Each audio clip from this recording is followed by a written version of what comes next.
할렐루야.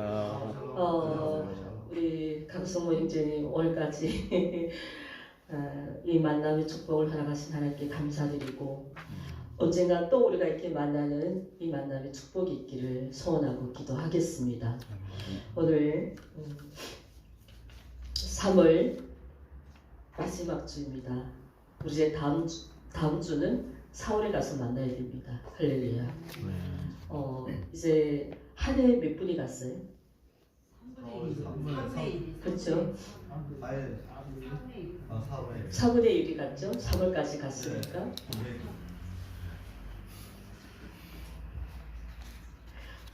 그렇게 멋진 아내를 모시고 삽니다. 우리 제수 집사님. 예, 우리 제수 집사님 젊었을 때는 굉장히 우리 이관 집사님과 굉장히 똑똑했을 것 같아요. 근데 아니에요. 이제는 점점 예, 내려가고 있어요. 왜냐하면 남성들은 조금 한계가 있어요. 여성들의 뇌는 하나님이 자꾸 지켜주신 것 같아요. 아멘. 아멘. 오늘 사순절 5째 주일 예배로 하나님께 영광 드리고 오늘 예수생명교회 이렇게 하나님 앞에 나와서 예배드리는 우리 강승모 형제님 그 영혼 그 삶을 정말 그 영의 삶을 우리 하나님께서 지켜주시고 보호해주시고 이 땅에 계신 우리 어머님도 하나님께서 그 생명을 지켜주시고 마음 편히 정말 이 고향을 떠나서 맡겨진 일들을 그 미국 땅에 가서 맡겨진 일들을 최선을 다하고 힘들어도 신앙을 놓지 않고 기도하는 우리 강승모 형제 되기를 축복합니다. 아멘. 욥기서 2번째 말씀 오늘은 우리가 4장입니다. 오늘 말씀을 깨닫는 은혜와 지혜가 있기를 우리 모두에게 함께하기를 기도합니다. 아멘. 우리 이제 3장부터 41장까지는 욥기서가 갑자기 시적인 표현으로 읽어지게 됩니다. 근데 다행히도 우리가 1장, 2장 내용을 우리가 살펴봤을 때는 처음에 1장, 2장 어떤 내용들이 나왔습니까? 예, 그냥 욥이 프롤로그였죠. 예, 소개하는입니다. 그리고 그에게 닥친 고난에 대해서 우리가 1장, 2장 아주 그냥 초보적인 것만 우리가 살펴봤습니다. 이 말씀으로 우리가 지난번에 전체적인 욥기서 개관과 그리고 욥기서가 우리에게 무엇을 말해주고자 하는지 주제와 그리고 내용 분해 이렇게 우리가 살펴봤는데요. 지난번에 설교가 우리가 무엇으로 끝났습니까? 이렇게 말씀하니까 잘 기억 안 나시는 것 같은데요. 자, 숙제 검사할까요? 네. 혹시 숙제 다 잘해가지고 오셨나요? 네. 했습니다. 뭐였습니까? 분주하게 하고 원망하게 한다. 그거는 설교였고 제가 질문을 드렸습니다.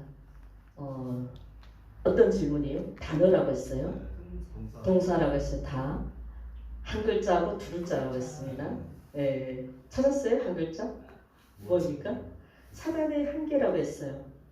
네, 한계. 하나님의 절대적인 주권과 이 사단의 한계. 우리 오늘 요 숙제는 좀 준비해왔지만 오늘 강성모 형제님 우리가 모시고 예배하기 때문에 또 마지막 예배잖아요. 새벽교회 마지막 예배라 제가 간증을 좀 준비해와서 오늘은 3장을 넘어갔습니다. 그렇죠? 우리 3장을 읽어야 되는데 3장을 넘어가고 4장을 읽었는데요. 우리 4장 본문 들어가기 전에 본문을 이해하기 전에 3장을 우리가 조금 이해를 해야 오늘 우리가 읽은 이 본문을 우리가 이해할 수 있습니다. 여러분 오늘 4장을 읽었을 때 어떤 내용들이었어요? 주로? 요지를 딱 정리한다면 4장은 어떤 내용이었습니까? 예, 어떤 맥락인지 이해되겠죠? 자, 그런데 우리가 1장, 2장을 살펴봤을 때 여러분 우리가 이 욥기서를 1부, 2부, 3부, 4부까지 있다고 했죠. 자, 1부는 지난번에 프롤로그, 서막, 욥에게 닥친 고난에 대해서 1부를 잡았어요. 그러면 오늘부터는 3장부터 37장까지는 이불을 잡았는데 욥과 세 친구들의 변론이라고 했습니다. 그렇죠? 그래서 오늘 이 3장은 우리가 읽지 않았는데 이 3장은 바로 욥의 탄식이에요. 그리고 오늘 우리가 읽은 4장은 드디어 그의 친구 연장자가 있는데 엘리바스의 변론입니다. 이 정도로 이해를 하시고, 자 그러면 여러분들 조금 지난주 이야기를 살짝 좀 다시 한번 들어가 보도록 할게요. 왜냐하면 지난주 너무 내용이 없어서. 자 1장에서 욥은 어떤 상황이었습니까? 그가 왜 이런 고난을 받았습니까? 그가 자녀를 잃고 모든 재산을 잃고 이런 어마어마한, 이거 용어로 어메이징하다죠. 이 어메이징한 고난을 당한 그 시초는 뭡니까? 그렇죠. 1장 1절이었죠. 그는 온전하고 정직한 하나님의 경력을 악에서 떠난 자다. 이것을 누가 칭찬했습니까? 하나님께서 인정함으로 이것을 누가 시기했어요? 이 사단이 듣고 그로 인해서 출발된 시점이 바로 이렇게 됐습니다. 그런데 사실 욥은 여기서 자기가 이 고난을 왜 겪는지는 이유를 알아요? 몰라요? 저는 몰라요. 이 고난을 누가 했다고요? 사단이. 근데 이 사단에게 욥을 시험하게 하는 것은 누가 승리나셨다고요? 하나님이. 그러면 나오지 않습니까? 이 사단의 한계가 뭔지? 뭡니까? 그렇죠. 이 사단의 힘은 한계가 있다는 거예요. 힘이 없다는 거예요. 오직 하나님의 통제 안에 있다는 거예요. 숙제 뭐라고요? 파워. 사단의 힘. 자, 힘이 있어요, 없어요? 자, 두 번째는 욥은 이러한 1차적인 시험에서 자신의 모든 자녀와 재산을 다 잃는 이 상황에서 그는 무엇으로 고백합니까? 내가 맨손으로 왔으니 맨손으로 하나님께 돌아갈 것이다. 끝까지 이 사단의 욥을 시험한 목적이 뭐였다고요? 그의 입술 하나님을 원망하는 거였잖아요. 시작이 뭐였다고요? 하나님은 이렇게 욥은 나를 이렇게 온전하다는 뜻이 뭐라고요? 사람이 겉과 속이 같다는 거예요. 우리가 예민적으로 봤을 때 입술로만 하나님을 사랑한다면서도 마음에는 하나님을 원망하는 사람들 있잖아요. 안 좋은 사람, 하나님 저도 몰라요. 근데 자기는 하나님을 사랑한대요. 근데 삶과 행동은 전혀 달라요. 그런 욥은 입술과 마음과 다 어떻다고요? 네, 앞뒤가 양면성이 똑같다는 거예요. 이것을 온전하다는 뜻이에요. 자, 이것을 고백할 때 사단이 뭐라고 말합니까? 하나님께 어떻게 반문합니까? 그렇지, 하나님 정말 욥이 그럴까요? 과연 그럴까요? 무슨 단어로요? 까닭 없이, 이유 없이 그에게 무엇을 줬다고요? 울타리를? 그가 가진 모든 소유 이거 다 하나님 허락하셨기 때문에 그것 때문에 하나님 믿는 게 아닙니까? 우리말로 요즘 말하면 내가 잘 나가니까 하나님을 잘 믿다가 그게 없으면 어떻게 돼요? 하나님 없다고 신앙을 떠나는 거죠. 그렇게 시험하라는 거예요. 그러나 이것을 목적했던 사단의 계획과는 전혀 다르게 욥은 하나님을 원망하지 않고 어떻게 합니까? 범죄하지 않습니다. 1차 시험 1장은 이렇게 통과했어요. 2장은 어떻게 됩니까? 욥이 안에 그 악처가 뭐라고 합니까? 당신이 그처럼 경건하고 정직하게 하나님을 숨기고 살아왔는데 왜 이런 비참한 일이 생기냐? 예, 하나님은 그렇게 경외할 필요가 있냐? 그냥 하나님 잘 욕하고 죽어버려라 이러잖아요. 그런데 뭐 하나님은 나에게 복을 주셨다면 하도 주시지 않겠냐? 그리고 뭐라고 합니까? 변함없이 우리 지난주 설교 주제가 뭐였습니까? 여전히 꺾이지 않는 믿음, 온전한 믿음을 끝까지 하나님께 올려드리고 2차 시험에서도 어떻게 되는 거예요? 여러분? 합격을 합니다. 이겨낸 겁니다. 시험에서 견딘 겁니다. 할렐루야. 그리고 마지막에 어떤 등장이 나왔을까? 친구들이 등장했죠. 이 친구들을 우리가 살펴보면 7일을 슬퍼하며 최대한 그 애통을 표현했다고 합니다. 그리고 욥과의 이 7일 동안은 대화가 있었다고 했어요? 없었다고 했어요? 침묵의 시간이었습니다. 자, 그동안 이들이 왜 말을 없이 그들이 지금 며칠 동안 뭐만 했다고요? 대화를 안 하고 생각만 했다는 거예요. 그 생각의 정리된 결과를 오늘 본문에서 다루고 있습니다. 그것이 몇 장이라고요? 3장. 4장이에요, 4장. 자, 근데 이 4장에서 결론적으로 누구의 변론이라고요? 엘리바스. 엘리바스는 자기는 뭔가를 말하려고 하는데 그의 말이 옳아요, 틀려요? 틀려요. 왜? 오늘 설교 제목이 그렇죠. 옳이라는 게 무슨 뜻입니까? 잘못된다는 거죠. 사전적으로. 자, 욥의 친구들 한번 살펴보면 이들이 욥의 친구들에 대한 인적 사항과 그들의 디테일한 소개는 성경에 소개되지 않습니다. 다른 자료를 찾아봤을 때 우선은 이 세 친구들은 욥보다 다 연장자였다는 거. 15장 10절이 나옵니다. 욥기서. 두 번째는 이 친구들이 욥을 전문하러 왔다고 했잖아요. 그때 서로 지난번에 1장 13절이 뭐라고 나옵니까? 11절 13절이 그들은 서로 어떻게 하고 왔다고요? 약속하고 서로 잘 알고 있는 사이기 때문에 이 욥을 찾아올 때 서로 11절에 뭐 하고 왔다고요? 약속하고 왔다는 거예요. 세 번째는 이 친구들에게는 굉장히 이제 사상부터 이들의 이 변론을 보면요. 이들은 정말 너무너무나 수준 이상의 학식과 지혜를 가진 사람들이에요. 자, 이들이 종로로 왔을 때 이들이 또 신분을 보면 제가 지난번에 말씀드렸잖아요. 지금 어디서 왔다고요? 욥이 살고 있는 저기 에돔 땅, 우리로 말하면 노은 땅이지만 저기 조금 좀 북쪽이 있죠. 자, 북쪽에서 왔는데 이 사람들은 우리를 말하면 경기도지사 그 정도로 신분 있고 직업이 있는 사람들이에요. 욥이 당대의 부자였다고 했잖아요. 우스땅이 가장 굉장한 큰 사람이라 이거는 그가 가지고 있는 재산을 우리에게 소개했잖아요. 1장에서. 그만큼 원래 고대 시대나 현재 시대나 뭐 우리말로 한국말로 끼리끼리라 이러죠.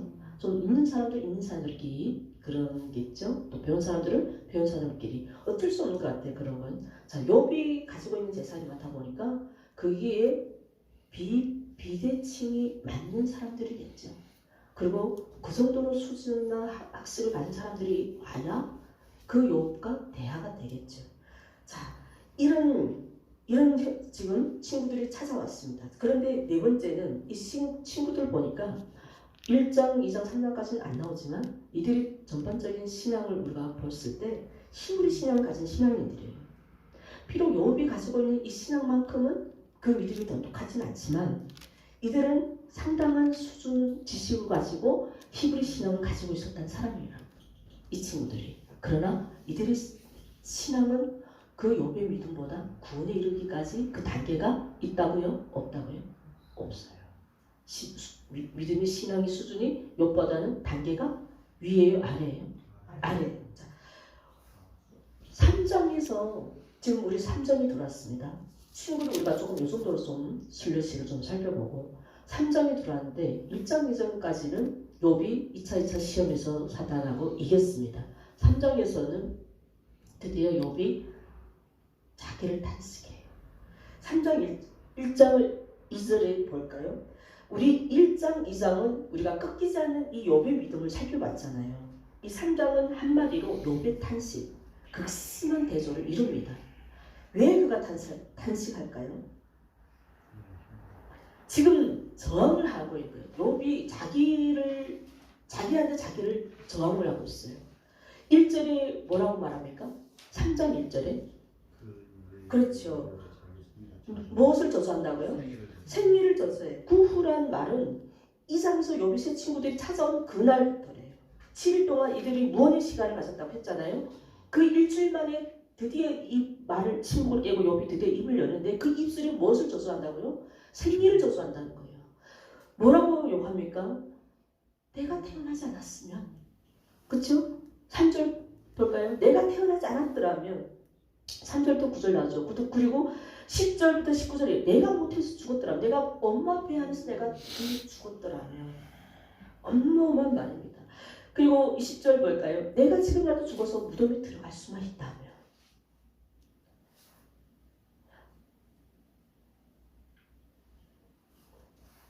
근데 이 성경을 찾아보니까 욥만 이런 탄식을 한 게 아니라 자기의 생리를 탄식한 선지자가 있었네요.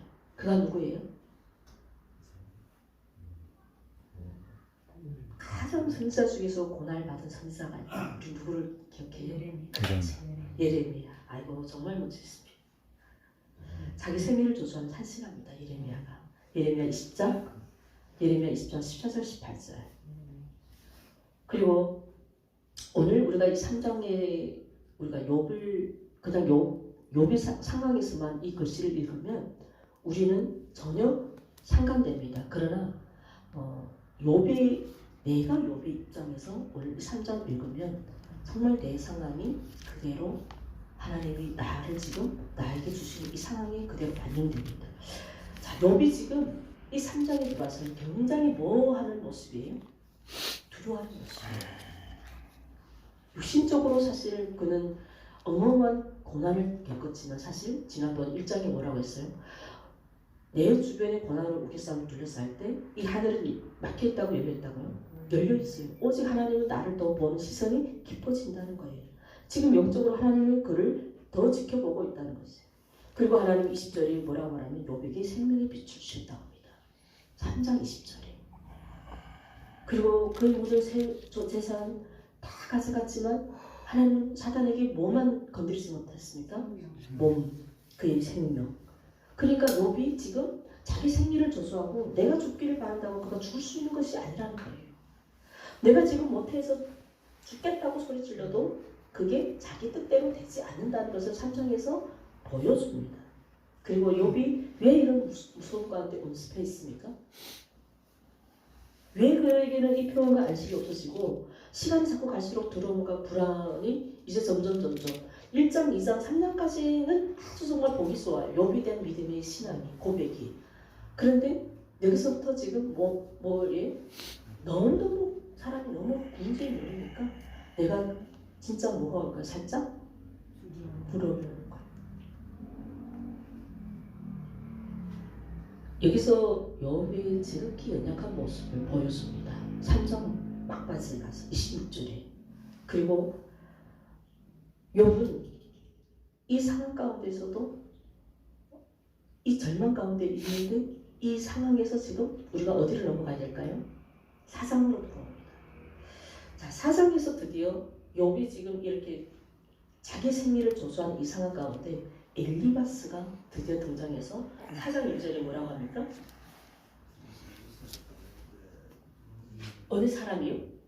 대만 사람. 이 대만 사람 보니까 이제처럼 그 에돔 땅에 사는 사람인데 이 에돔 땅에는 굉장히 이게 우리를 말하면 저기 강남의 그 도곡동 그쪽에는 다 뭐예요? 학원가고 그쪽에는 다 전문 그런 사람들이 모인 것처럼 이 에돔 땅이라는 게 그렇게 지식과 학벌과 아주 가진 스펙들이 높은 사람들을 사는 사람들이 그렇게 많대요. 자, 대만 사람 이 엘리바스는 이 친구들 중에서 가장 연장자예요. 지금 그가 본격적으로 욥을 향해서 지금 이렇게 공격합니다. 욥이 많은 사람들을 뭐하요? 교훈하고 지도했을 뿐 아니라 네가 약한 자가 강해지도록 도움을 주는데 네가 지금 받는 이 환난에 이것이 대체 무엇이냐? 욥에게 무엇을 합니까 지금? 교훈하래요. 질책을 해요. 제가 좀 빨리빨리 넘어가려고 합니다. 노지들만 3절부터 6절을 보니까 지금 네가 지금 이러한 상황을 가지고 있는 이 본민하는 이러한 상황들이 뭐예요? 우리 오늘 읽은 본문 내용이 뭐였습니까? 너는 약한 자를 강하게 해줬고 이제 그 말씀이잖아요. 그렇죠? 넘어지는 자를 네 말로 붙들어 줬고 무릎이 약한 자를 강하게 하였거든. 욥은 어떤 사람이었다고요? 약한 자. 그런 사람이었다는 거예요. 보라, 전에는 내가 여러 사람을 훈계하였고 손이 느려진 자를 강하게 하였고 그러니까 욥이 굉장히 어떤 사람이었다고요? 그렇죠. 너는 예전에는 어떤 사람이었다는 것을 그 사람의 과거를 들춰내고 자 여기까지는 지금 욥을 약간 격려하면서 뭐예요? 약간 질책하는 겁니다. 이런 질책한 이후에 그가 뭐라고 말하냐면 1절부터 6절 내용이 이릅니다. 죽기를 갈망하는 그 욥의 태도를 지금 비판하고 있어요.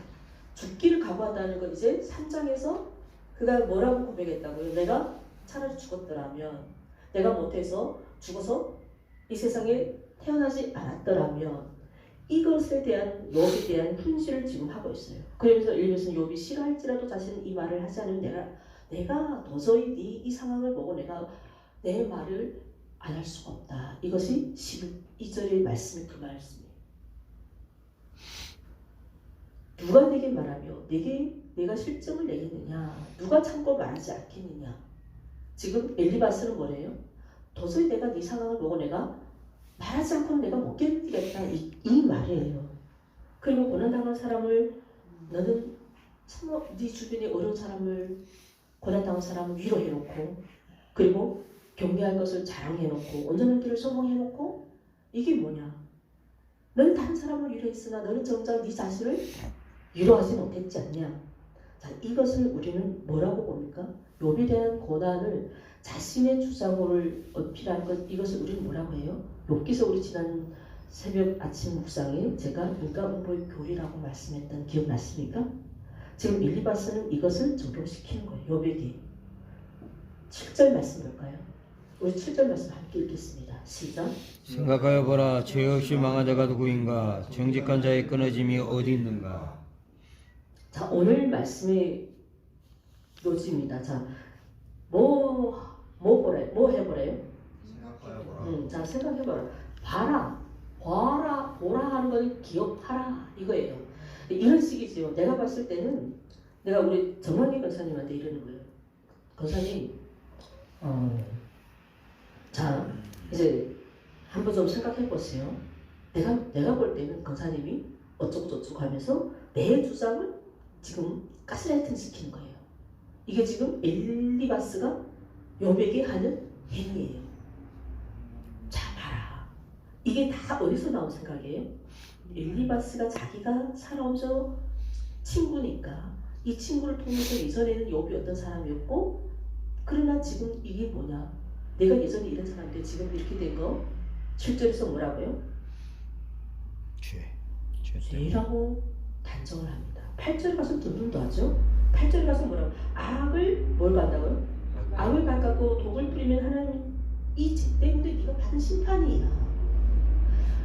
내가 어떻게 정권사님 우리가 다 자타가 고민하는 신실하다는 우리는 이걸 정관계 권사님 우리 이렇게 보잖아요. 자, 근데 내가 이번에 신학을 뭐라고 지금 가스라이팅 시켜요? 엘리바스가 뭐라고 말합니까? 그렇죠. 독으로 악을 밭을 갈고 독을 뿌리는 자는 그대로 거둔다.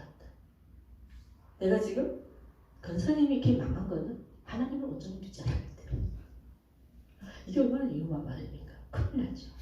당신이 망한 것은 네가 지은 죄 때문이다. 내가 저 권사님이 무슨 죄를 지은지 어찌 알겠어요. 그렇죠? 그리고 죄는 인간에게 잘못은 하지만 인간에게 죄라고 말해요. 사람이 사람에게 잘못한 것은 우리 죄라고 합니까? 뭐라고 합니까? 잘못을 했다고 하지. 죄라고 너 나한테 죄 졌어 이런 용어를 안 써요. 죄는 어디에만 올려요? 신께만. 우리는 신하고 인간하고 이 죄된 관계지. 사람은 사람끼리 서로 잘못하면 용서하고 미안해 이거는 잘못이에요. 죄하고 다르죠. 자, 근데 이 죄라는 거는 내가 함부로 권사님에게 죄라는 것을 국한시키면 돼요. 안 돼요. 이거는 하나님과의 권사님과의 관계지 내가 목자라고 권사님 죄 때문에 망한 겁니다. 이렇게 말하면 큰일 나는 단어예요. 큰일 나는 말이에요. 지금 엘리바스가 그 얘기를 그렇게 한다는 거예요. 자, 내가 보건대 이 어필이 바로 그거예요. 내가 볼 때는 이거는 주관적이에요, 객관적이에요. 내가 볼 때. 자, 그러면 그렇게 보면 될까요? 내가 권사님 삶을 내가 살아보지 않았는데 내가 지극히 내가 보는 눈으로 평가하고 하면 이거는 안 된다는 거예요. 지금 엘리바스가 무슨 오류를 겪고 있어요 지금? 어마어마한 오류를. 자, 그러면서 여기서 짐승을 갑자기 어필합니다. 그 짐승이 누구예요? 사자. 뜨거운 사자. 사자라는 단어가 몇 번 나와요? 5번 나오죠? 자, 이 사자는 누구를 비유할까요? 욥의 자녀들, 아내들. 그 비유예요. 자, 그러면서 한밤중에 자기가 환상을 통해서 본 계시를 말하죠. 두려움과 떨림이 있었고 모든 뼈마디가 흘렸고 몸이 털이 막 쪼개져진 이 현상. 그런 인간은 하나님보다 의롭고 깨끗할 수 없다. 이것이 지금 다 엘리바스의 고백이에요. 그러면서 18절에 뭐라고요? 천사들도 미련하다. 천사들도 흠이 있다는 거예요. 그런데 하나님의 인간이 지극한 이 인간이, 우리 인간이 험한 존재라는 것을 뭐예요? 게스가스라이트 시키는 거예요. 나쁜 말로. 여러분 요즘 이것 때문에 굉장히 문제나죠. 아무튼 자, 욥이 자신의 의로움을 결코 주장할 수 없다고, 이것을 누가 주장하고 있습니까? 엘리바스가. 하지만 욥이 당하는 이 고난의 원인은 하나님께 주신 것인데, 엘리바스는 이거 선을 보호하고 악을 벌하신 일반적인 하나님의 그 섭리를 지금 인과응보 교리적으로 도식적으로 지금 반복을 하고 있는 거예요. 계속 인과응보의 교리를 적용시킨 것이 이 엘리바스의 변론입니다. 이것이 그의 굉장한 오류예요. 그리고 이 질문에 욥은 답을 못하고 있어요. 못하는 게 아니라 안 하고 있더라고요. 나는 못하는 줄 알았는데 나중에 7장, 8장 가보니까 뭐 안 하더라고요. 아예. 상대가, 이게 우리가 너무 어이없는 말하면 내가 답이 나와요? 논리 너무 나한테 이 논리가 너무 어울리지 않으면 내가 그게 아무튼 내가 무슨 그런 답이 돼야 내가 그 물음에 내가 무슨 답을 해줘야 할 물음이 돼야 내가 답을 하는 거잖아요. 지금 욥이 그 상황인 거예요. 이 오류를 범하는 장면이 바로 오늘 본문 주제인데요. 자, 마침내 엘리바스는 마침내 하나님께 돌아오고 욥에게 호소합니다. 이것이 어디에 나오냐면 22장에 가서, 자, 분명히 말씀했어요. 4장부터 31장까지는 욥의 세 친구들이 변론이에요. 근데 지금 4장에서는 엘리바스가 처음으로 입을 열어요. 그리고 22장 가서 두 번째로 또 변론합니다. 이때 가서는 두 번째 변론에서 22장인데 회개하고 축복을 받아주는 그런 사실 명백히 엘리바스는 알고 있었어요. 여기까지는 좋았어요. 여기까지는 옳았어요. 맞았어요. 자, 두 번째는 뭐가 이 사람이 아주 잘못됐냐면, 이제 22장 가서 엘리바스가, 오늘 본문에서는 이 엘리바스가 그냥 살짝만 그저 한마디 하는 정도예요. 근데 이 사람의 진짜 오류는 22장에 전통적으로 나와요. 자, 그 엘리바스의 그 거대한 오류를 범한 이유를 다음 설교 가서 나눠줄 거예요. 그러나 오늘 그가 이게 오류를 범할 수 있는 시초를 우리가 살펴봐야 되기 때문에, 너는 하나님과 화목하라. 22절, 22절이에요. 21절이죠. 너는 하나님과 화목하라, 평안하라, 그러면 복이 내게 임하리라. 이러죠. 자, 22장 21절에 가면, 네, 욥기서 22장 21절에 엘리바스가 욥에게 뭐라고 말한다고요? 너는 하나님과 화목하라, 평안하라, 그러면 네가 복이 내게 임하리라. 이 말씀에 여기까지는 엘리바스 말이 사실이고 옳았다는 거예요. 그 다음에는 더 엉망진창 말을 하는 겁니다. 이것은 욥이, 엘리바스가 욥의 입장에 대한 전적으로 잘못한 견해를 가지고 있다는 거예요. 지금 욥에게 도움 준다고 하는 말들이 욥에게 도움이 됩니까? 아니면 오히려 독이 되는 말을 한다고 하고 있다는 거예요. 23장에 가서 엘리바스는 욥이 권하는 욥과 하나님과 관계 회복이 없는, 이 끝날 수 없는 이것을 본인이 그때 가서 깨달아요. 엘리바스가. 중요한 거는 지금 하나님과 이 관계를 말하고 있잖아요. 오늘 본문에서, 4장에서는 어떻게 말합니까? 당신의 욥의 뭐에 대해서요? 죄에 대해서. 너는 분명히 하나님께 죄 때문에 네가 이 합을 받은 거야. 네가 망한 것은 무슨 이유라고요? 죄 때문이라. 그리고 하나님의 이 관계를 전적으로 욥에게 있다는 것을 밑거밀어 버리죠. 근데 우리가 여기서 엘리바스의 이 오류를 위해서 우리 무엇을 찾을 수 있습니까? 그는 하나님의 그 초월성을 못 보는 거예요. 내가 아까 분명히 이들은 히브리 신앙을 가지고 있는 자들이지만 욥 신앙하고 이 친구들 신앙이 얼마나 차이 난다고요? 엄청난 차이가 있다고 해요.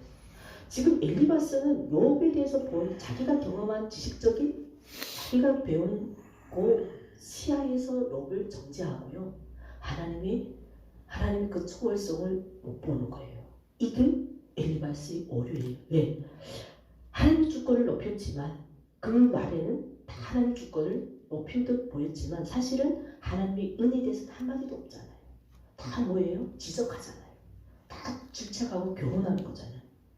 그래서 이 7절 말씀, 오늘 읽은 이 말씀을 보니까 뭐라고 해요? 생각해봐라. 내가 이제 생각해보라는 게 뭐예요? 권사님 여기 와보세요. 여기 앉아보세요. 자, 이제 내 말 들어봐요. 이건 뭐예요? 이거는 이분하고 내가 이 문제에 대해서 내가 토의하는 거예요? 아니면 문제적인 것을 참 대체 이게 무슨 일이죠? 이거예요? 아니면 내가 이분에게 가르치자고 하는 거예요. 가르치는 거죠. 엘리바스가 지금 그런 입장인 거. 7절 말씀. 자, 근데 우리 11절 말씀하고 요한복음 9장 1절 12절 말씀에 어떤 이유가 있냐면 요한복음 9장에 보면 예수님의 제자들이 예수님께 이런 질문을 합니다. 예수님, 이 맹인이 저 사람이 맹인이 된 것은 누구의 죄 때문입니까? 부모의 죄입니까? 저 사람의 죄입니까? 근데 하나님 예수님 뭐라고 말씀해요? 그렇죠. 이 사람이 죄도 아니고 부모의 죄도 아니다. 이 사람이 맹인이 된 것은 하나님께서 그를 통하여 하나님 일을 하시고자 한다. 이 말씀인 거예요. 자, 그러면 여기서 답이 나오잖아요.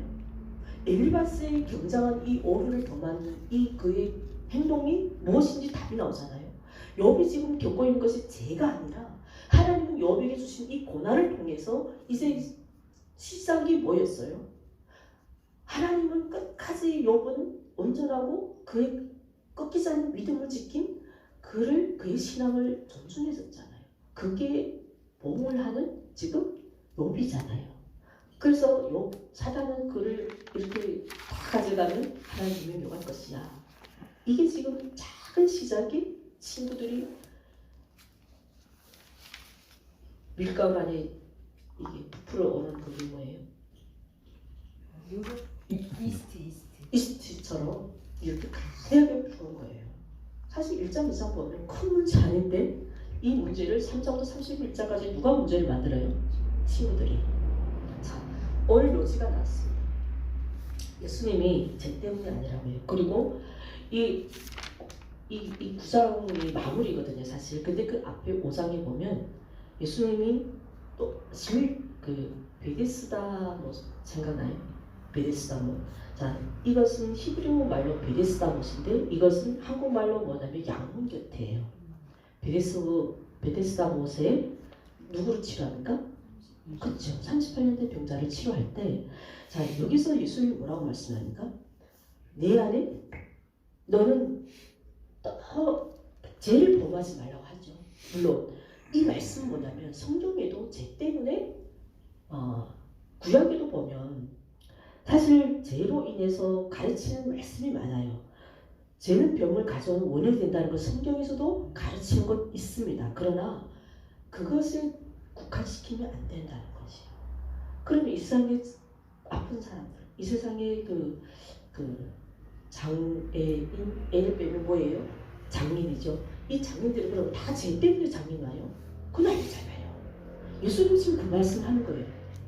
이 사람이 아프고 이 사람이 38년 전 이 모든 이런 것은 하나님이 그를 통해서 하나님의 역사를 이루시고자 할 거다. 그래서 예수님이 하나님의 아들이심을 그들의 병들을 고쳐주면서 그 기적을 체험하시잖아요. 그래서 오늘 이 시대에 이 수많은 전 세계적으로 예수를 믿는 사람들이 예수님을 복음을 전하는 제자들이 그 사람들이잖아요. 그렇죠? 이것을 어디서부터 역사하신다고요? 하나님의 영광을 위해서 그 사람들에게 주는 아픔과 때로는 이 아픔이 내 선성적으로 오는 것도 있지만 요즘은 어떤 사고들이 많이 나요? 차 사고들로 인해서 타인이 나에게 주는 피해를 인해서 내가 아플 때가 많잖아요. 자, 그럼 이것도 그러면 하나님 나에게 죄를 져서 나를 준 벌이에요? 그렇게 말하면 안 되죠. 예가 있어요. 자, 이런 타인으로 인해서 내가 입은 상처도 있고 타인으로 해서 내가 다쳐서 아플 수도 있고 아니면 내가 자연적으로 요한처럼 예수님의 제자 요한은 자연사하다가 자연사로 돌아가셨잖아요. 그런 것처럼 내가 너무 오래 살다 보니까 하나하나 기능이 망가져서 이렇게 아플 수도 있고. 자, 그런데 이 엘리바스처럼 욥에게 네가 지은 죄 때문이야. 넌 하나님께 회개하지 않으면 안 돼. 이렇게 말하면 안 된다는 거예요. 이것이 엘리바스의 경자가 옳으라는 겁니다. 할렐루야. 그러나 예수님이 5장부터 요한복음 5장부터 9장까지 이 사건이 어떻게 마무리되냐면 맹인이 본 그 예수님 믿음으로 고백한 그 다음 눈만 고쳐주면 이 사람이 그냥 하나님 아들 이렇게 가면 끝이잖아요. 근데 그렇지 않아. 이 맹인이 치료받고 뭐라고 합니까? 하나님의 아들이시오 그리스도시 고백하고 그 사람은 영원히 구원을 받아요. 그래서 그러한 믿음을 고백한 예수님의 그 기적이 오늘 이 시대에 살아가는 우리와 저 여러분들에게 있다는 것입니다. 할렐루야. 이게 사실 본문이랑 저랑 굉장히 연결되더라고요. 욥이 지금 자기의 3장에 가서는 굉장히 지금 무엇을 저주하고 있어요? 자기 생애를 저주하고 있잖아요. 제가 한국에 2005년도 왔어요. 한국에 2005년도. 우리 강승우 형제님은 미국에 언제 가셨어요? 몇 년도에? 1992년.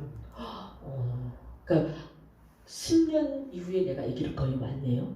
그쵸? 2005년도 그렇게 왔으니까 그래서 13년 요 차이에 자 96년도에 94년도에 북한에 누가 죽었냐면 92년도 가셨다고요. 그 2년 후에 북한을 다스리고 있는 김일성이 죽은 해예요. 김일성이 죽어서 94년부터 97년 이 사이에 북한은 고난의 행군의 시기라고 불렀고 한국은 96년도가요? 95년도가 IMF가 왔잖아요. 98년도에 IMF가 왔잖아요. 97년도에 북한은 뭐가 왔다고요? 고난의 시기. 한국은 IMF. 이렇게 한국이 난리도 안 됐잖아요. 망해가지고 북한도 그때부터 300만 아사가 나기 시작한 거예요. 그 북한 사람들이 너무 먹고 살기 힘드니까 그때부터 뭐 했다고요? 북한을 탈북하기 시작한 거예요. 이것이 2000년대에 와서 1900년대에 와서 최초로 탈북민이 생겼고요. 그리고 그 전에 조선시대에는 고종 황제 시대에 최초의 탈북민 그들은 누구라고요? 고려인들 아리랑을 부르고 조선을 떠나서 간 이들. 자, 우리 남과 북이 이념으로 한국 전쟁으로 해서 남과 북이 나뉘어졌어요. 북한은 김일성이고 한국은 이렇게 이승만 또 딜로이서 또 박정희 이렇게 정권 개최되었지만 북한은 여지껏 3대제로 독재예요. 김씨 왕가들이. 이들이 나라를 통치하면서 김일성 때만 해도 백성들을 좀 먹여 살렸지만 그 아들 김정은 때 올라와서는 정치를 신경을 안 쓰고 자기 안락한 생활을 하다 보니까 백성들이 독재는요. 조선시대 왕이 부실을 잘해야 백성들이 굶어 죽지 않아요. 독재는 그렇게 생각하면 돼요. 왕조 시대를 생각하면 돼요. 김씨 왕조들이잖아요. 이 왕조들이 다스리는 세상이 왕들이 백성들을 방치하면 백성들이 어떻게 될까요? 그렇죠. 곤란해져요. 그러다 보니까 이 백성들이 너무 먹고 살기 힘들어서 96년도부터 탈북하기 시작했는데 현재까지 34,000명, 6,000명 이 정도예요. 한국에. 몇만이라고요?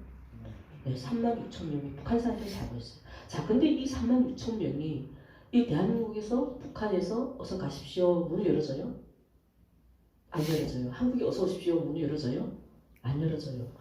들어오는 이 절차가 굉장히 까다로워요. 한국 분들이 미국에 가면 시민권을 쉽게 그냥 이렇게 줘요? 아니죠. 정말 미국에서 최소한 10년 이상 살아야 되고 직장 생활해야 되고 또 인정을 받아야 영어도 잘해야 이렇게 그 나라 시민권을 주는 것처럼 여기가 우리 들어올 때 굉장한 고난이 있어요. 어려움이 있어요. 생명을 가지고 오는 길이에요. 다 이야기 내가 못 나누겠지만 그런 어마어마한 그 탈북이란 이 가정, 죽음이란 이 사각지대에 놓인 우리들을 하나님이 절대적인 구원이셨어요. 그래서 우리 지난번에 시편 말씀 가지고 우리 구원이라는 단어를 가지고 제가 간증을 준비했는데, 자 그러면 이 땅에 온 3만 6천 명들은 다 구원받은 자들이에요. 특별히 그 구원을 못 받았다면 이 한국에 들어오기 어렵다는 거예요. 여기는 우리가 여권이나 뭐 비행기 티켓을 들어온 것이 아니라고 내가 분명히 말씀드립니다. 자 그런데 이 4만 6천 명의 입국한 사람들이 왜 이 한국으로 왔을까요? 왜 탈북을 했을까요? 첫째는 자유라고 했어요. 자유. 독재사에게는 내 생존권이 내 것이 아니에요. 누구 걸까요? 왕의 것이에요. 왕을 위해서 내가 이 생명을 희생을 해야 돼요. 이게 독재사예요. 그러면 이 사람들은 모든 자유가 있을까요? 인권에 대한 권리가 있을까요? 없어요. 자유가 없어요. 내 몸은 누구를 위해서 산다고요? 북한의 김씨 왕조를 위해서 살아야 되는 거예요. 이 사람들은 그 자유가 없고 너무 그 사회주의 체제에 옥매어 있으니까 그거에 대한 자유를 갈망해서 한국으로 왔어요. 두 번째는 생존권이에요. 이제처럼 96년도에 김일성이 죽어서 그 이후로 수많은 사람들이 굶어 죽기 시작하니까 이 사람들이 생존권 앞에서는 정말 어제 밤에 목사님이 12시까지 저랑 상담하고 왔는데 밥 먹어서 뭐라지 목사님 다른 것 떠나서 이 먹는 앞에서 거짓말 못하겠대. 너무 맛있다고 나. 그러니까 자기 감정을 감춰야 되는데 지금 나한테 영섭이로 왔는데 이 감정을 자기 감춰야 되는데 이 먹는 앞에서 내가 솔직해진다고. 사람이 그만큼 배고픔에서 체면이 있어요 없어요? 왕도 배고픔 앞에 체면이 없습니다. 자 이렇게 배고픔이라는 헝거리 있던가요? 영어로? 헝거리를 가지고 이 대한민국 찾아왔어요. 자 여러분 우리 자유라면 내가 지난번에 간단하게 용어를 했죠. 우리 인간이 태어나서 가지고 있는 아주 기본적인 권리예요. 이 권리를 다른 사람이 내가 우리 가정 행정인 인권을 내가 내 것으로 아무것도 못하게 하고 내가 하는 대로 지시적으로 살아요. 저분은 나랑 상관없잖아요. 형제도 아니고 친척도 아니에요. 아주 지극히 남남이에요. 근데 나는 왕이라는 조건에서 이 사람을 생명이 내 것이 돼요. 이게 북한 현실이라는 거예요. 누가? 그 권리는 누구 거예요? 하나님 우리를 하나님의 형상으로 창조하셨기 때문에 인간에게 태어나게 했을 때부터 하나님 저 하늘 아버지 권리를 우리에게 주신 거예요. 이 권리는 왕씨 것도 아니고요. 대한민국 정부 것도 아니에요. 누구 거예요? 내 거예요. 맞잖아요? 네. 내가 태어나서 내가 내 자유를 누리고 살아가는 게 내 거지. 내 아는 것도 아니에요. 내 자녀 것도 아니에요. 난 내가 살아가는 거예요. 자, 그런데 이것은 이 권리를 누가 박탈시켜요? 김씨 왕조. 이거에 대한 자유를 갈망하고 대한민국에 왔어요. 자, 이렇게 한국에 와서 북한 사람들이 이 땅에 3만 6천 명이 살고 있는데 그러면 최소한 이들에게는 믿음이라는 거 우리가 좀 너무 욕심낸 단어고요. 최소한 뭐가 있어 우리 인간에게는 우리가 그 생명의 은인이라고 하죠. 그 은인은 그 의리라는 게 있어요. 인간의 의리. 최소한 그 생명의 의리는 좀 지켜야 되잖아요. 근데 사람이 화장실 들어갈 때 나올 때 다르다고 자기가 위험할 때는 하나님 부르고는 이 땅에 와서도 하나님 다 버리고 무엇에 빠져 삽니까? 코 밑에 요 안에 들어가는 그 먹는 거. 그럼 이 한국에서 쌀이 없어요. 굶어 죽는 상황이 없잖아요. 대한민국에. 그러면 최소한 먹고는 산다는 거예요. 근데 이 사람들이 뭘 더 욕심낼까요? 좀 더 좋은 상황을. 오늘 좀 이거 맛있는 거 먹었다면 내일은 좀 더 맛있는 거 먹고 오늘 좀 더 좋은 거 입었다면 내일 난 좀 더 좋은 거. 이게 점점 부를 축적하다 보니까 그 하나님이 점점 잊어버려지는 거예요. 자 이런 상황을 살아요. 북한에서 저는 30년을 이렇게 주체사상의 교육을 받고 살아온 내가 직업도 다 있었어요. 저 땅에서는 사회주의지만 나름대로 자기 할 일이 있고 이렇게 자기 삶이 더 잘 구축되어 있으면 굳이 이 한국이라는 나라에 대해서 욕망이 없어요. 그러나 궁금은 하죠. 이 한국이라는 나라가 어떨까? 일본이라는 나라가 어떨까? 그리고 프랑스, 파리 이런 세계적인 나라를 너무너무 생각을 하고 싶죠. 가고 싶죠. 북한은 사회주의 체제는 어디도 못 가게 하잖아요. 같은 땅에서도 다른 타도를 못 가게 하는 게 북한 체제예요. 자, 이런 삶의 정말 주체사상에 충실하게 살아왔던 제가 어떻게 내가 오늘 이 예수생명교회에서 이 설교를 할 수 있을까요? 계기가 있었잖아요. 할복 과정 시간이 너무 많이 흘러서 제가 생략하고요. 제가 이렇게 돼서 한국에 왔는데 하나원이라는 요 3개월 기간이 있어요. 그래서 하나원 이 3개월 기간이 있는데 이 하나원 3개월 기간에 하나원 안에는 여러 다양한 종교가 있어요. 그게는 기독교도 있고 천주교도 있고 불교도 있어요.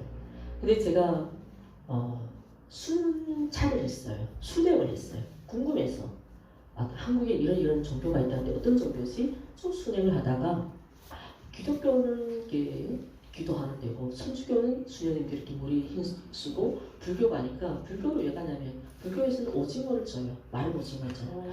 근데 북한 사람들이 오징어로 마른 먹기 엄청 좋아하잖아요. 근데 막 오징어를 너무 먹고 싶어서 불교를 간 거예요. 뭐 모르죠. 잘해주면 기독교 뭐고 불교가 뭐고 전혀 종교적인 생활을 해보지 못한 제가 사건이 있었어요. 한원 3개월 그 생활을 살다가 경기도 이천이라는 그 집에 딱 배송을 받고 또 회사도 좋은 회사 다녔어요. 그때 여성 직업이 한 달 월급이 120년, 거의 17년 더하게 하나인데요. 제가 한국에 온지 그러면 17년 더 되잖아요. 그러면 이 17년 전에 한국 회사가 엄청 좋았어요. 그리고 그때만 해도 북한 사람들이 제가 900명이었거든요.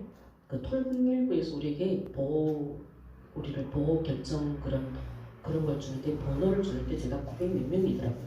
그러니까 내가 올 때만 2005년도에는 몇 명이라고요? 한국 북한 사람들이 1000명도 안 됐어요. 그러니까 이때만 해도 통일부에서 우리에게 굉장한 후원금을 이렇게 집도 주고 정착금도 후원해주고 회사에 지원하도록 회사 사장에게 월급 이게 노동부에서 이 사람 채용해주면 회사 사장에게 내 월급을 반 이상을 주게 했어요. 혜택을 그렇게 만들어놔서 한국 사람들이 전문 누구만 찾을까요? 북한 사람들만 찾아요. 왜? 인건비를 누가 줘요? 나라에서 주니까. 우리 때는 굉장히 대우가 좋았고요. 이게 이 어려운 길을 안 가도 되는 상황이에요. 그런데 우리는 그때는 정부에서 우리를 그렇게 좋은 혜택을 줬으면 우리는 그걸 다 포기하고 예를 들자면 현재 나한테 10억 있는 거예요. 근데 이 10억을 내가 다 내려놓고 어디를 갔어요? 신학교를 간 거예요. 자, 이렇게까지 이렇게 어마어마한 것을 포기하고 이 길을 갈 수 있는 절대적인 조건이 있어야 되잖아요. 그것이 바로 회사 생활을 하다가 8월달에 휴가철이잖아요. 회사는 이 휴가철에 친구들랑 같이 이래저래 이것 좀 하고 저는 이건 못해요. 워낙 북한에서 그런 알코올 반응이 있어서 친구들하고 놀고 집에 와서 2차로 간다 3차로 간다 이렇게 하다가 그네들을 보내고 이게 부탄가스 그 가스 여기 뭐라고 하다가요? 한국말로? 버너 있잖아요. 이렇게 일회용 가스 있어요. 그 미국 가니까 한국 식당에 그런 게 많더라고요. 일회용 가스 이거를 제가 사용법을 몰라서 그 전에 우리가 일단 막 삼겹살 구워 먹고 삼겹살 나오는 거 기름도 있었고 이거 기름을 잘 제거하는 게 이렇게 술이래요. 알코올로 하면 기름이 잘 지워진대요. 그 엄청 도수 40% 이상의 도수를 가시다가 술 청소한다는데 버너에 불이 이렇게 완전히 이렇게 일직선을 돌려야 버너가 다 죽잖아요. 그러니까 그냥 이렇게 돌고면 다 죽은 줄 알고 3분의 1을 남겼는데 밑에 불꽃이 있었는데 그다음 술을 부른다니 술이 팡 쏟아졌는데 퐁 하고 나는 저기서 이걸 날아간 거예요. 폭발해. 그리고 그게 세탁기가 다 깨지고 내 벽이 머리를 쳤는데 거기서 내가 기절한 거죠. 그리고 겨우 정신 차려가지고 불이 붙으니까 집에서 이게 그 소방 이게 분수가 쫙 쏟아지고 그래서 그 불은 다행히 그 베란다에서 청소했기 때문에 베란다는 이렇게 불이 붙을 경우가 거의 없어요. 그냥 그거 폭발하고 거기서 세탁기만 그저 깨지고 거기서 불 붙을 상황이 일도 없었어요. 얼마나 다행이었어요. 그리고 나와서 119에 전화를 올렸는데 엄청 이 대한민국 이게 시설이 잘 됐잖아요. 앰뷸런스가 와서 앰뷸런스에 실려서 제가 강남 한티병원이라고 이게 하상 전문 병원이에요. 이 병원에 갔는데 의사들이 딱 보더니 포기한 거예요. 포기하면서 나보고 뭐라고 하냐면 마지막에 의사가 나한테 유언서를 쓰래요. 내가 지금 죽는 이 상황의 유언서 생각해봐요. 어제까지 멀쩡해서 친구들이랑 같이 회사 사람들하고 즐거운 휴가를 보내고 있는 오늘이 내가 죽는다. 이 죽음 앞에서 정말 인간은 이거 뭐예요? 내가 이렇게 반항을 할 수 있는 존재가 아니더라고요. 생명은 인간이 어떻게 불가항적으로 할 수 있는 조건이 아니더라고요. 이거는 전적인 신의 영역이더라고요. 의사 선생님이 들어와서 유언서를 쓰게 하는데 제가 썼을까요? 유언서를 썼다면 내가 오늘 이 자리에 안 서 있었을 거예요. 말도 못하니까 의사가 이 모양을 보내면 자기가 이 유언서를 쓴대요. 그래서 저는 아니라고 했어요. 의사가 나한테 이렇게 묵도 하고 나갔어요. 마지막에서. 그리고 저는 영안실에 가는 그 상황에 제가 어떻게 했냐면 하나님께 기도했어요. 하나님, 나를 좀 살려주세요. 근데 기도하기 전에 저는 굉장히 내가 죽는다는 생각을 해보니까 너무 억울하더라고요. 한번 그런 경험을 해봤을까요? 욥이 이 상황이 지금 굉장히 억울하잖아요. 본인이 상황이 너무 억울하니까 누구를 저주해요? 자기 생기를 저주하잖아요. 나는 지금 내가 당장 이 시간에 내가 죽는다고 생각하니까 이 죽음을 내가 너무 거부하는 거예요. 막 항의하는 거예요, 나를. 내가 뭐지? 나는 이게 탈북 과정을 다른 사람들은 탈북하다가 엄청나게 죽었잖아요. 내가 지난번 그게 갈증이었어요. 그래서 저는 정말 곱게 왔어요. 직행으로 비행기 타고 딱 대륙공항에서 비행기 타고 여기 딱 와서 아주 그냥 고급스럽게 정말 어디 북한의 고급 간부가 한국을 출장 오듯이 그렇게 올 거예요. 그런데 다른 탈북민들은 탈북하다가 굉장히 많이 죽고요. 우리 지난번 몽골 얘기 됐잖아요. 몽골에 겨울에는 눈이 많이 오잖아요. 봄에는 눈이 녹으면 그게 다 초원에 뭐가 깔려있다고요? 시체들이, 북한 사람들 시체들이 이렇게 깔려있는 거예요. 자, 그게 비하면 나는 너무 행복한 탈북인데 그러면 하나님은 우리 어떤 하나님이라고 불러요? 공평하신 하나님이라잖아요. 그 공평하신 하나님, 다른 사람들 생명이 죽기까지 그 고통이 있는데 나를 이렇게 곱게 너 예수님, 내 아들 예수 그리스도 십자가를 집어 따라오라. 내가 갈까요? 아니 주님 무슨 얘기하세요? 저는 아마 그랬을 거예요. 그러니까 내 기질을 누가 잘 아실까요? 나를 지신 그분이 나의 기질과 나의 성향을 잘 알기 때문에 나를 욥처럼 꺾어야 되잖아요. 욥은 다른 시험이죠. 욥은 유혹을 했잖아요. 사단이. 너무너무 그의 신앙이 신실하니까 그의 입술이 하나님을 욕하게끔 만드는 시초였다면 나는 다르죠. 전혀 하나님께서 믿지도 않았고 30년 동안 무신론으로 살아왔던 내가 이 주님의 십자가를 지고 공릉동에 세워준 그리고 이 땅에 있는 3만 명의 유청년의 이 탈북민들에게 주님의 복음을 전하기 위해서면 그런 도구로 하나님 내가 나를 쓰시자고 하자면 내가 어떻게 돼야 돼요? 내가 가지고 있는 모든 기질을 꺾어야 되는 거예요. 그리고 우리가 신약에서 보면 예수님도 누구에게 세례를 받았습니까? 세례 요한에게 세례를 받아. 우리는 죽어야 돼요. 육신적으로 죽어서 우리는 무엇으로 다시 태어나야 되니까 영의 사람으로. 하나님은 그러한 기질을 이 불로 나를 다 성령이 불로 나를 태워가지고 죽는다는 그 순간에 의사들이 이 대한민국의 의학기술이 얼마나 발전했는지를 한국 사람들도 더 잘 알고 북한 사람도 물론이고 세계가 인정하잖아요. 그 의사도 나를 못 고친다는데 나는 죽었어요, 살았어요. 이 죽음 앞에서 내가 막 항의했어요. 하나님 나를 살려주세요. 하나님 나를 살려주시면 이제는 내 이 생명을 하나님 나라를 위해서 축복함을 위해서 내가 살겠습니다. 할렐루야 아니에요? 아니 멋지지 않아요? 뭐가 멋져요? 얼마나 내가 영리해요. 어떻게 나를 살려주시는 이 생명이 내 것이 아닙니다. 누구의 것이라고요? 하나님 것이요. 그리고 그동안 내가 그렇게 곱게 왔을까요? 아니요. 너무 힘들어서 하나님 차라리 내 생명 가져가시 그랬어요. 안 싫어요. 다시 반납하겠어요. 언제? 신학 공부할 때. 6년이라는 내가 지난번에 10년 동안 공부하고 학교만 먹고 내가 여기까지 여기 한국에서 17년 동안 먹고 놀고 재밌는 생활을 살았다면 저는 이 길로 못 왔을 거예요. 돈을 좋아했다면 정말 돈을 주고 나를 유혹하는 사람들이 얼마나 많은지 알아요. 그거는 사람이 나를 자기 돈을 주고 자기 말을 듣게끔 하는 사람들이 얼마나 많아요. 그래서 저는 이제처럼 회사에서 엄청난 돈을 벌 수 있는 상황도 나라에서도 그런 지원이 얼만큼 우리를 잘 대접해줬어요.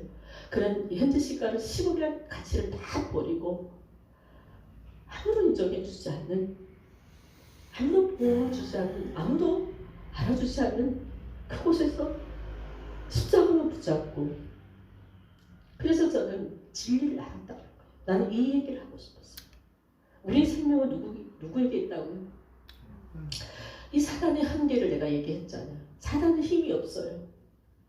그의 활동은 제한적이에요. 하나님 허락하지 않으면 그는 활동을 못해요. 그리고 사람의 생명은 사단도 못 건드렸잖아요. 우리의 생명은 하나님께 있다는 이 진리를 내가 발견했기 때문에 그 세상의 어떤 유혹도, 세상의 그 어떤 이 교묘한 실수도 나에게 어마어마한 권력을 준다고 해도 저는 그게 하나님 앞에 뜻이 아니면 저는 과감하게 버리는 사람이에요. 이렇게 17년 동안 한국에서 비록 내가 좀 더 어릴 때 하나님을 알았다면 이 성경에 대한 지식과 이 신학적인 이 학문이 좀 더 뛰어났다면 좀 더 유명한 목자가 세웠을 거예요. 그러나 하나님은 정말 자기 사랑하는 자녀는 정말 우리가 많이 배웠다고 해서 하나님 우리를 더 사랑하지 않아요. 내가 설교를 더 잘한다고 해서 하나님 너 내 딸이야 이러지 않아요. 오히려 욥처럼 이 연약할 때, 욥이 지금 이 연약할 때 여전히 찬양을 했다는 거 3장 결론이, 이 3장 결론이 그거예요. 그래서 우리 지난번에 시편 말씀 뭐였습니까? 다윗처럼 내가 고난받고 내가 가장 견디기 어렵고 힘들 때 다윗처럼 뭐 해야 된다고요? 춤을 추고 찬양을 해요. 다윗은 하나님 앞에 너무 기뻐서 춤을 출 때 뭐가 벗겨졌다고요? 근데 우리는 바지 벗겨질 일이 없잖아요. 그 정도로 벗어질 정도로 춤을 추진 않잖아요. 그러나 우리는 내 어려울 때 내게 주신 이 하나님의 은혜를 내가 무엇으로 보답할까? 우리는 무엇으로 보답해야 됩니까? 이 땅에 우리 3만 명의 달문민들, 그들이 생명으로 구원해 주신 그 하나님 앞에 그들이 하나님의 생명을 달라고 합니까? 아니에요. 내가 신학 공부하면서 이 학문이라는 이 북한 학문하고 한국 문화 학문하고 전혀 달라요. 전혀 상반돼요. 미국에서 공부하신 분들이 아시잖아요. 한국에서 학문가 공부 잘한다고 해도 미국 가면 똑같아요. 그걸로 내가 기초가 돼요. 전혀 안 돼요. 그런 것처럼 똑같이 한국말을 한다고 해서 이 사람들이 다 똑같이 배우겠지 아니에요. 한국 언어로, 한국 기술로, 한국 문화로, 한국 문맥으로 서론, 본론, 결론 이게 다 맥을 잡는 거지. 이 훈련이 하루도 챙겨요. 그러니까 난 얼마나 포기하고 싶겠어요. 과연 내가 이렇게 공부해서 이 나이에 그 다음에 아프니까 계속 약만 먹으면 취해 자고 또 좀 말씀 아프고 아니 건강한 몸, 좋은 머리도 있는 사람들 쓰시지 왜 하나님 나 같은 사람 너무 힘들어서 하나님 내 생명으로 내가 반박할게요. 그냥 내가 편심도로 살게요. 대학원까지 나왔는데 어제 이 친구가 그렇게 하더라고요. 진짜 목사님 오래 걸렸다고. 진작에 훌륭한 목사 될 수도 있었는데 그동안 그 공간의 시간들이 자기의 그 감정을 들으러 오겠대요. 방황하던 친구가 있었는데 이 친구가 지난번에 제가 공부를 해라. 넌 그 길이 아니라고 했더니 이 친구가 요즘에 새벽 기도에 그 마음을 주셔서 정릉 감리교회에 있는 친구가 이번 주 수요일에 와서 같이 예배하면서 목사님 그 감정을 듣고 싶대요. 자, 이렇게 하나님 앞에 정말 살고 싶을 때는 하나님 내 생명을 좀 주세요. 나를 살려주시면 내가 하나님 나라를 위해서 북한을 해서 내가 살겠습니다. 다 살아나니까 사람이 인간이 있잖아요. 야, 그때는 죽음의 앞에서는 막 간절했는데 지금 공부를 좀 하면서 조금 다시 또 다른 어려움이 오기 시작하니까 이게 내가 사는 게 아니더라고요. 너무 힘들어서 욕처럼 자기 스승이 내가 차라리 태어나지 않았더라면 근데 내가 이렇게 고백해서 내가 차라리 하나님 그때 살려달라고 안 했으면 저는 이 욥의 이 말씀을 내가 묵상하면서 사실 내가 준비를 많이 못했어요. 제 친구가 그 유재원 목사님 여자애 밤에 갑자기 와가지고 도저히 자기가 오늘 목사님 안 만나면 안 된대요. 그래서 이거를 너무 보기 싫다고 TV가 네 위치가 너무 떡하니 싫다고 저기서 이렇게 그거 엄청 좋은 거 몇백만짜리래요. 어느 자기 교회 장로님이 후원해 주신다는데 자기가 무조건 해주겠대요. 그것 때문에 밤에 왔다가 설교 준비하는 시간이잖아요. 나 설교 준비해야 되는데 빨리 가라고 말 못하겠고 또 이 친구도 굉장히 자기 간청을 하다 보니까 자기는 불도 안 켰어요. 6시부터 8시까지 빨리 가겠다는 이 친구가 지금 12시까지 있다 갈 거예요. 결론은. 그래서 오늘 주님 새벽부터 지금 난 설교 준비를 못했는데 어떻게 하죠? 오늘 만약에 강수호 형제님 안 오면 나 어떻게 해요? 본문을 너무 준비를 안 되고 준비도 못했는데 강수호 형제님 안 오면 나 본문 10분도 끝났는데 이거 어떻게 해요? 기도했을 거고 오늘 이 살아있는 나의 간증이 오늘 세민교회 와서 마지막으로 예배드린 우리 강수호 형제님에게 그 신앙의 그 믿음의 기반이 되는 간증이 되게 달라. 할렐루야. 아멘. 그렇게 병원에서 하나님 앞에 기도로 내가 살아온 사람이고 그리고 그때 욥이 그런 입장에서 그 고백을 하잖아요. 주신이도 하나님이시요 우리 이 생명을 주신이도 하나님이시요 생명을 거두신이도 하나님이시다. 이 고백이 신학교 생활을 하는 내내 내가 고백해왔습니다. 할렐루야. 이렇게 감리교 신학대학 이제 유 목사님도 인정해요. 그래 목사님 정말 얼마나 공부 잘했어요. 감시대에서 어느 친구를 만났는데 이렇게 내 이야기를 했더니 정말 그 공부 빨리했다고 그렇게 칭찬을 하더래요. 그래서 대학 학부 때는 이렇게 성적을 못 올렸어요. 근데 그거에 내가 맞게 딜레마에 빠지지 않고 그래 내가 언젠가 열심히 하면 정말 공부 잘하는 애들 내가 따라갈 거야. 그 마음을 품고 왔는데 드디어 5년 만에 이뤄졌어요. 5년 만에 대학원에 올라와서 3학기 내내 성적 장학금을 받았습니다. 할렐루야. 아멘. 근데 이 성적 장학금이요. 내 앞에 항상 라이벌이 있었어요. 공부 잘하는 아이들. 근데 이 아이가 한 명은 다른 대학에 갔고 한 명은 휴학을 했고 그 다음에 내 순위가 와서 내가 1등 할 수 있었어요. 근데 지금 와서 보면 제가 그게 얼마나 나를 교만하게 만들었는지를 목회를 하면서 알게 됐어요. 그 지식이 사람을 잘못하면 교만을 만들어가지고 제가 그동안 이 목회하면서 얼마만큼 이 교만한 입술로 사람들을 정죄하고 엘리바스처럼 내가 좀 더 위에 있다고 나보다 아래 있는 사람을 깔고 비난하고 함부로 내가 나는 정말 이렇게 살아왔다는 내 일을 너무나도 잘합니다. 근데 목회하면서 나의 그런 이 엘리바스의 오류를 다 내려놨어요. 남을 미워하는 마음도 내려놓고 내가 잘한 것도 다 내려놓고 이게 내일을 조금 이렇게 머리를 부딪히다 보니까 예전처럼 머리가 기억력을 좀 많이 잃었어요.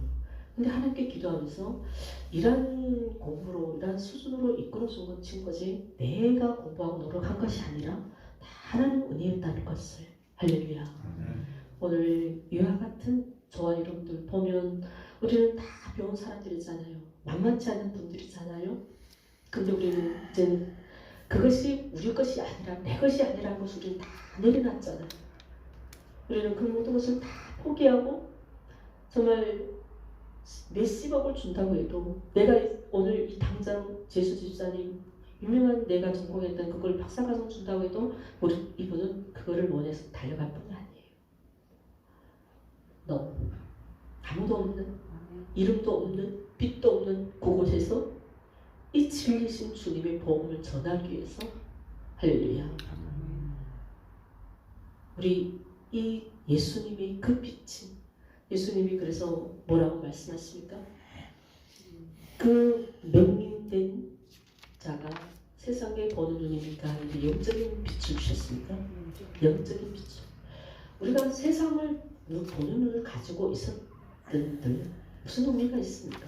하나님의 그 영원한 진리를 못 보면 우리가 눈을 떠도요. 우리 뭐라고 말합니까? 눈도 소경이라고 하잖아요. 진짜 그 진리를 볼 수 있는 영의 눈이 열려 있어야지. 예수님이 그런 말씀 하잖아요. 너희들은 본다고 해서 맹인가? 무슨 차이가 있냐? 할렐루야. 이것이 오늘 내 간증이고 고백입니다. 아멘. 이와 같은 믿음의 간증들이 정말 돌아가서 미국 땅에서도 그리고 몽골 땅에서도 그리고 우리 정박사님 삶의 가정에서도 일터에서도 정말 내가 영원히 주님만을 찬양하고 정말 내 지식으로 다른 사람의 신앙을 잣대로 평가하지 말고 엘리바스처럼 오를 범하지 말고 그것이 오히려 인간으로 나한테 돌아온다는 거예요. 아멘.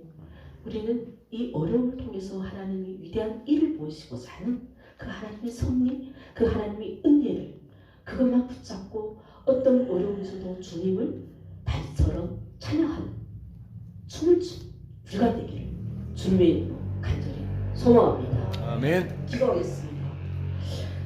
주님, 은혜 주님, 오늘 욥기서 4장 말씀을 통하여 특히 오늘 등장한 우리 엘리바스의 경장한 그 오류를 보면서 참된 위로자인 저 아버지 그것이 정말 우리 삶의 옳은 삶인지 하나님 이것을 우리가 다시 한번 이 말씀을 통하여 깨닫게 하는 깨닫는 은혜를 주시면 감사드립니다. 아멘. 주님 우리 인간은 지극히 연약한 존재에 불과하고 그래서 고난당하는 자를 위해서 하나님 그들이 믿음의 인내를 가지고 잘 견뎌낼 수 있도록 우리가 그들을 위해서 기도하는 것이 그것이 가장 큰 힘이요 그것이 참된 위로자의 삶인 줄 믿습니다. 아멘. 주님 그러한 기도로 이 고난을 잘 믿음으로 승리할 수 있도록 그리고 하나님 이 고난 가운데서도 여전히 하나님의 그 존재와 선하심이 인자하심을 바라보고 계시고 이 고난은 하나님 우리를 통하여 하나님의 위대하신 일들을 계획하시는 하나님의 섭리를 깨닫는 우리가 되게 하여 주시옵소서. 아멘. 주님 우리가 가지고 있는 이 지식으로 다른 사람의 신앙을 잣대로 평가하지 않게 해주시고 그 사람들이 고난을 내 죄 때문이야 내 죄로 인해 받는 것이야 라는 어리석은 이 오류를 범하지 않고 하나님 우리가 더 겸손함으로 그 사람의 고난을 함께 동감하며 공감하면서 이 어려운 삶을 이겨내며 주님 앞에 하나님의 복음을 내어 정진하는 우리 모두가 되게 하여 주옵소서. 아멘. 모든 말씀 감사드립니다. 예수님 이름으로 기도드립니다. 아멘.